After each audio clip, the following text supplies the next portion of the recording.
Not too long ago, Winnie the Pooh entered the public domain, meaning anyone's welcome to use him and the characters for their own work as long as it's somewhat original. The only character that still remains forbidden is Tigger. They're keeping that copyright under lock and key, but every other beloved character in the 100-acre wood you're welcome to go hog wild with. You can make your own Winnie the Pooh cinematic universe if you'd so choose. I absolutely love the public domain. Sometimes you get decent stuff out of it, but 9 times out of 10, something going to the public domain leads to the absolute most abominable, revolting creations humanity is capable of producing. And I think it's just delightful. And we're already seeing this effect in full force because there's a new Winnie the Pooh horror movie on the horizon called Winnie the Pooh, Blood and Honey. Let's go ahead and check out the trailer here.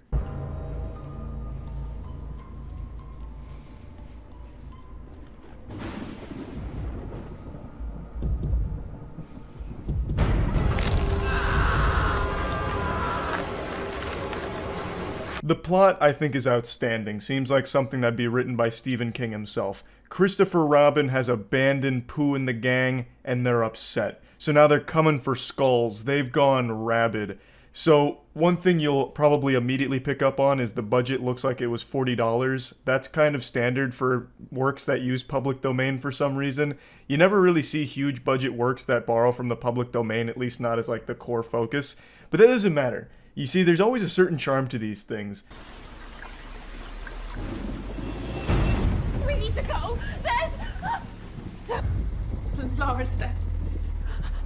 There's someone else outside. Now, there's no CGI here. This is all practical effects, if you can believe it. This is a real costume and someone underneath it, but it looks so good you probably thought it really was the actual Winnie the Pooh come to life. I love the costume design here. This seems like something they found in a Party City dumpster that vaguely resembled Winnie the Pooh and then hatched the idea for a horror movie centered around it. What was that?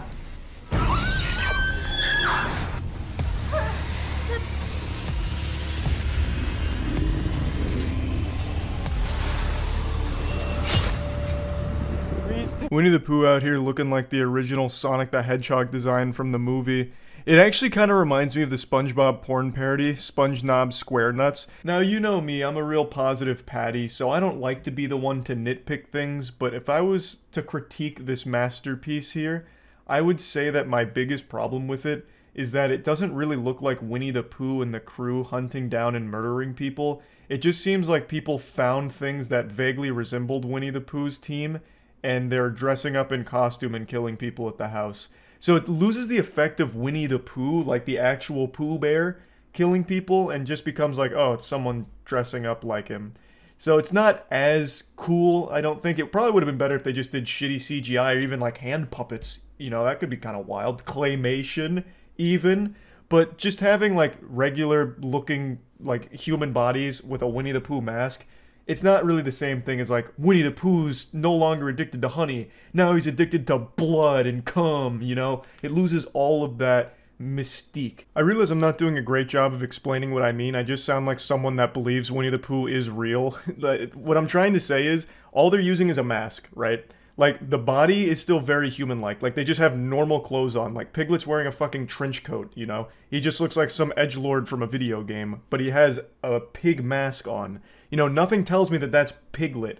I wouldn't see this trailer and immediately think it's Winnie the Pooh and Piglet. I'd think, oh, it's just a normal slasher movie and they're using a pig in bear mask. They should have done at least the bare minimum of giving Piglet, like, little hooves, you know, instead of just, like, normal hands. Because, like, when they have the sledgehammer or the axe, whatever it is, like, it's just normal hands. He's got gloves on. He's got fucking 5 fingers and gloves on.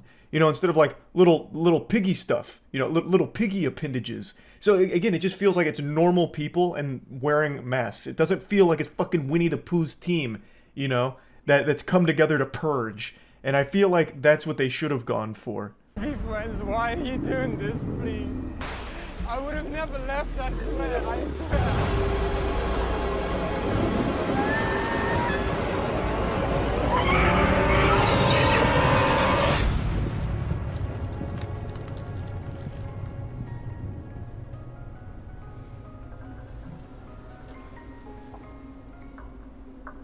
Yeah, overall, I know this movie's gonna be a big stinker, but I can't wait for it because I'm thinking it's going to be like enjoyably bad.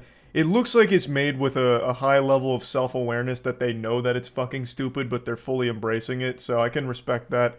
I again just wish they had sold the idea that it's Winnie the Pooh and his friends a bit more instead of just having it be people with Winnie the Pooh cheap costumes from Walmart. You know, there's definitely a better way of doing it, I think. But I'll try and remain somewhat optimistic here. Winnie the Pooh is a property that's awfully close to home for me. I, of course, used to watch the cartoon. I even had a couple of the games. I had a lot of Winnie the Pooh merch, so I was a big Pooh Bear fan. And I'd love to see him really make the leap into the big screen in a big way. A way that I haven't seen him before, you know? It's time Winnie the Pooh adapt.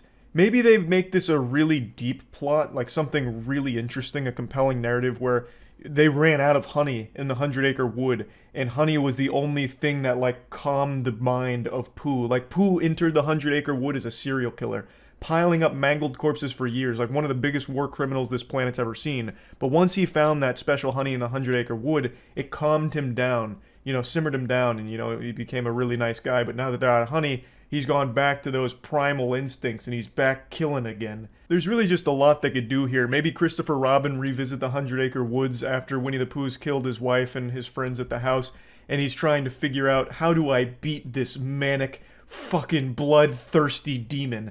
And that's when Eeyore falls out of a tree. He's missing all of his limbs, eyes popped out of the socket. There's blood, viscera everywhere. He's got tears in his eyes, and he says, as he's crawling his way there with his one limb, using it like a peg leg, he says, "Christopher, the only thing to stop Pooh is Pooh himself." And that's when it connects in Christopher's mind. The neurons start firing. He's like, the honey. That's what Pooh loved the most. So then Christopher Robin has to biologically engineer new honey and then beat Pooh with it. I don't know. There's just plenty they could do besides just use cheap fucking costumes and sledgehammers in a house, right? Like, they could get a lot more creative with it, and I hope they somehow do, but this trailer just seems like the most generic, low-budget slasher ever invented, but with Winnie the Pooh's mask. Unfortunately, I'm pretty sure that's exactly what we're going to get, something that just capitalizes off the shock of Winnie the Pooh being a killer. So just trying to use it as like a little marketing thing, like, here's a pretty standard horror movie gore fest, but look, it's Winnie the Pooh. Give us some money. And I'm sure they will be profitable, because if they sell more than 10 tickets, I'm sure they made back their budget. And I'm going to be one of the people watching this movie. So, you know, I'm going to give it a try. I love to see shit enter the public domain, especially something as influential as Winnie the Pooh. This is a huge one, so I'm excited to see the first use of it here, and hopefully it's a fun, bad movie instead of just like a boring one. Or maybe I'll be completely surprised and it's an amazing movie. We'll have to wait and see, but anyway, I just wanted to talk about it a little bit because it's pretty silly. That's about it. See ya.